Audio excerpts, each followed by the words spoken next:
A plume of dust billowed out of the old box in the attic. Mark and Anthony covered their mouths and began to cough. They were on punishment, their moms ordering them to sort through the attic in light of their behavior at school. As the boys fanned their hands at the air, trying to ward off the particulates, they spotted a beautiful leather book, ornamented with an arrangement of metal studs.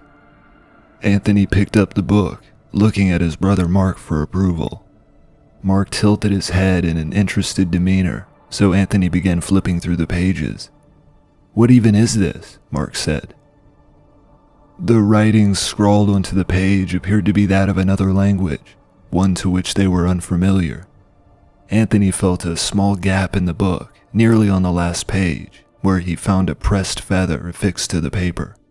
Mark sloppily peeled off the tape, retrieving the feather and holding it up to the dull attic light. Adam began reciting the page, sounding out each word. After struggling through the passage, and as the last sentence left his lips, the book slammed shut and fell flat onto the floor. The boys looked up at each other in horror as the book began to spin on the floor, glowing and illuminating an ever brighter light. A loud bang rang out as some of the pages flew around the room, spinning and forming a vortex. The boys stumbled across the room, trying to gain distance from the terrifying sight. A cloud began emerging from the pages as the book tilted sideways. The smoky, twisting gas grew bigger and began manifesting some sort of spirit. The boys froze as the demonic force formed. A disturbed-looking woman with glowing eyes peered at them. Just as the force fully manifested in physical form, the dad opened the chute to the attic. "Boys, what's all the noise about?" As his head popped out from under the trap door, the spirit opened its mouth, it letting out a spine-chilling shriek before diving into their dad's body. At first, their father fell back, nearly losing his footing on the ladder, but after just seconds, he regained his stance.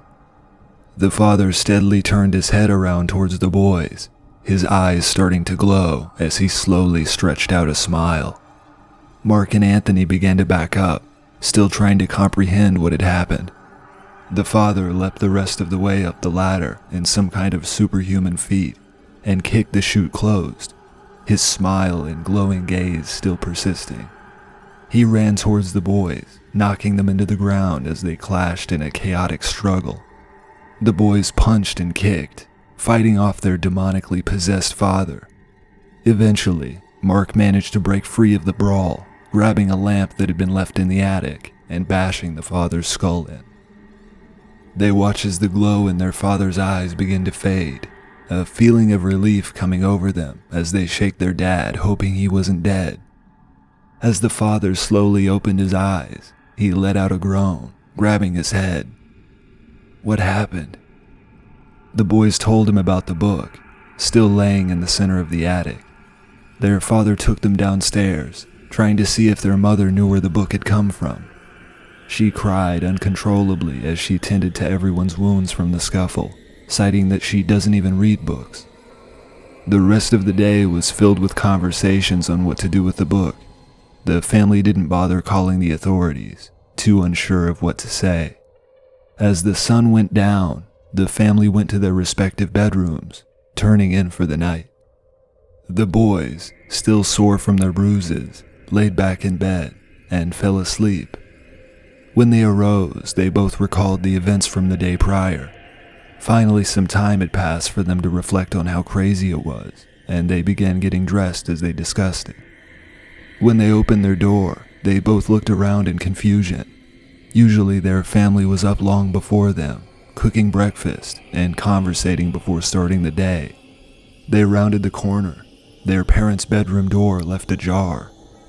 As they approached, Mark let out an ear-shattering scream as they saw their mother sprawled out on the bed, laying in a pool of blood, a kitchen knife still embedded into her chest. On the father's bedside table was the leather book. A number of pages had been ripped out and were taken.